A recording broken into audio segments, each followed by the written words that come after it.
सही कहा है किसी ने, जिस इंसान के पास संतोष नहीं वह ज़िंदगी में कभी भी खुश नहीं रह सकता। उसके अंदर हमेशा बेचैनी रहती है। उसको कितना भी दे दो, उसका मन कभी भी खुश नहीं हो सकता। बहुत समय पहले की बात है। गौतम बुद्ध के शिष्य थे। एक बार उनके मन में ख्याल आता है कि महात्मा क्यों फालतू की चीज़ों में परेशान रहते हैं। सब कुछ त्याग दिया, ना तो हमारा कोई घर है, ना कोई खाने की अच्छी चीज़ है, और ना ही किसी भी तरह की सुख सुविधा। इतनी सर्दी में भी हम इस पैर के नीचे ही बिना बिस्तर के सोते हैं। अगर भगवान ने हमें दिया है तो हमें भी घर बनाना चाहिए। अपने घर से भी तो हम ज्ञान का संदेश दे सकते हैं। उसके मन में ख्याल आया कि उसे भी अपना एक घर बनाना चाहिए, जिसमें आलीशान कमरे और सुख सुविधाएँ हों। वह एक बार एक नगर में भ्रमण के लिए निकला तो किसी ने उसे एक गद्दा तोहफे में दे दिया। वह गद्दा काफ़ी आरामदायक था। उसने बोला, यह होता है असली सुख। देखो इस गद्दे पर सोने में कितना सुकून मिलता है। काश अगर एक कमरा भी ऐसे ही आरामदायक हो तो फिर तो ज़िंदगी कुछ और ही बन जाए। लेकिन महात्मा है कि सुनते ही नहीं हैं। आखिर सब कुछ त्याग कर खुद को कष्ट पहुंचाना, यह कौन सा जीवन है। उसने विचार किया कि वह अगले दिन भिक्षा मांगने के लिए जाएगा और पैसे इकट्ठे करेगा, ताकि वह अपना घर बना सके और आराम से उसमें जीवन गुजार सके। इसी इरादे से वह अनाज और धन इकट्ठा करने के लिए नगरी में निकल गए, जिसके लिए वह गांव-गांव की यात्रा शुरू कर दी। और कई लोगों से मुलाकात करते करते वह अपने इस आश्रम के बारे में बताया। इसी यात्रा के दौरान उनकी मुलाकात एक किसान से हुई। वह किसान बहुत गरीब था, लेकिन फिर भी काफ़ी उदार दिल का था। उसने महात्मा से आग्रह किया कि आप बहुत थक गए हैं, आप आज रात्रि को मेरे घर पर विश्राम करें और भोजन ग्रहण करें तो आपकी बहुत अनुकृपा होगी। वह महात्मा मान गए। उसने उनका स्वागत किया और उनके आने का कारण पूछा। महात्मा ने उसे सारी बातें बताई। मैं बहुत दूर जंगल से आया हूँ और मैं अपने लिए एक आश्रम बनाना चाहता हूँ। किसी विचार से मैं इस नगर में भ्रमण पर निकला हूँ कि अगर मुझे कुछ धन मिल जाए तो मेरा काम आसान हो जाए। उस किसान ने महात्मा की बात सुनी और बोला, आप निश्चिंत रहें, हमारे गांव में बहुत से उदार और धनी लोग हैं जो आपकी मदद ज़रूर करेंगे। उसने महात्मा को भोजन कराया और बोला, आप चिंता न करें, आप आज रात्रि को विश्राम करें, बाकी सुबह का कल देखेंगे। लेकिन उस किसान के घर में सिर्फ एक ही बिस्तर था, एक ही चौकी थी और सोने का सिर्फ एक ही बंदोबस्त था। उसने महात्मा से आग्रह किया कि आप मेरे बिस्तर पर सो जाइए, मैं नीचे ज़मीन पर सो जाऊंगा, मुझे कोई दिक्कत नहीं है। उसने एक पतली सी फर्श पर चादर बिछाई और फर्श पर ही लेट गया। थोड़ी ही देर में किसान ज़ोर ज़ोर से नाक बजाने लगा और गहरी नींद में सो गया। और यह महात्मा को नींद नहीं आ रही थी। दरअसल उनकी पुरानी आश्रम में जो मोटा गद्दा था, जिसको किसी ने उनको दान में दिया था, महात्मा को उस गद्दे पर सोने की आदत थी। उस गद्दे में वह आराम से सोते थे।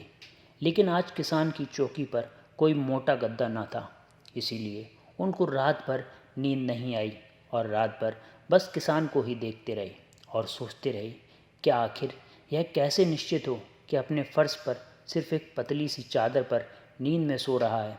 सारी रात ऐसे ही बीत गई। अगले दिन सुबह हुई, किसान उठा और महात्मा का चरण स्पर्श किया और महात्मा से पूछा कि आपको कोई रात में दिक्कत तो नहीं हुई। महात्मा ने बोला, नहीं, मुझे कोई दिक्कत नहीं हुई, लेकिन मैं तुमसे एक बात पूछना चाहता हूँ। तुम बिना किसी बिस्तर के इस फर्श पर कैसे सो जाते हो? तुम्हें नींद कैसे आ गई? मैं तो यह भी देखकर हैरान हूँ। किसान बताता है, दरअसल दिन भर मैं मजदूरी करता हूँ और मजदूरी की शरीर में इतनी थकावट आ जाती है कि घर आते ही मुझे बस बिस्तर की तलाश होती है। मोटे गद्दे बिस्तर ना भी हो तो मेरा काम चल जाता है। मैं घर आते ही खाना बनाता हूँ और उसके बाद मैं कहीं भी सो जाता हूँ। मुझे कोई दिक्कत नहीं है। मुझे नींद भी बहुत अच्छी आती है। जब शरीर में थकावट हो तो शरीर को कहीं भी नींद आ जाती है। उससे क्या फ़र्क पड़ता है कि आपके पास महल है या मोटा गद्दा, या आप किसी पलंग पर सो रहे हो या ज़मीन पर। शरीर तो बस आराम की आवश्यकता होती है। किसान ने पूछा, हे गुरुवर, क्या मैं आपके साथ धन एकत्रित करने के लिए चल सकता हूँ? मेरी इच्छा है कि आपके साथ आपके उस आश्रम बनने में मैं आपका योगदान दूँ, आपके साथ मिलकर काम करूँ और कुछ धन इकट्ठा करूँ। तब महात्मा ने बड़ी ही विनम्रता से उत्तर दिया, पुत्र, तुमने आज जो मुझे ज्ञान दिया है वह ज्ञान मुझे आज तक नहीं मिला। आज मुझे पता चल गया कि इंसान के मन का असली सुख क्या है। अब मुझे किसी आश्रम और महल की इच्छा नहीं रही। इतना कहकर वह महात्मा धन दान करके वापस अपने आश्रम लौट गए और उन्होंने जो कुछ भी धन एकत्रित किया था वह गरीबों में बांट दिया और स्वयं एक छोटी सी कुटिया बनाकर रहने लगे। जीवन का सुख संतोष में है। अगर मनुष्य के पास जो भी है वह उसे स्वीकार कर ले और उसी में संतोष कर ले तो जीवन में उसे खुशी तलाशने की ज़रूरत नहीं है। वह उसका सारा सुख उसी वक्त अनुभव कर लेगा। कई घरों में अपार धन दौलत ऐशो आराम होते हुए भी वहाँ सुख शांति नहीं होती, क्योंकि उनके पास जो कुछ भी है वह उससे संतोष नहीं हो रहे। कहते हैं, जिन्हें दूसरों की थाली में घी ज़्यादा दिखता है वह कभी खुद से पेट भर नहीं खा पाते। इंसान को चाहिए कि उसके पास जो कुछ भी है वह उसी में खुश रहें, लेकिन इंसान ऐसा नहीं कर पाता और अक्सर दूसरों को देखते हुए और खुद को और ज़्यादा चाहने की इच्छा एक इंसान को कभी भी खुश नहीं रहने देती और इसी तरह से पूरा जीवन असंतोषी में बीत जाता है। उसके पास इतना है, मेरे पास इतना क्यों नहीं। हम हमेशा दूसरों को देख के उनके परेशान रहते हैं कि हमें इतना क्यों नहीं मिला।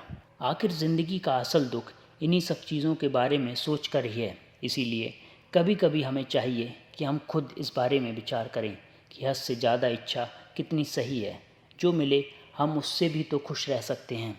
ज़्यादा लालच और हद से ज़्यादा इच्छाएं अक्सर इंसान को बीमार करते हैं। हम उम्मीद से ज़्यादा अपेक्षाएं पालते हैं और जब वह चीज़ पूरी नहीं होती तो हमें खुद दुख होता है और हम चिंता करने लगते हैं। जब जीवन में संतोष ही नहीं तो फिर भला जीवन का क्या मतलब। ऐसे में तो हर दिन हम परेशानी रहेंगे।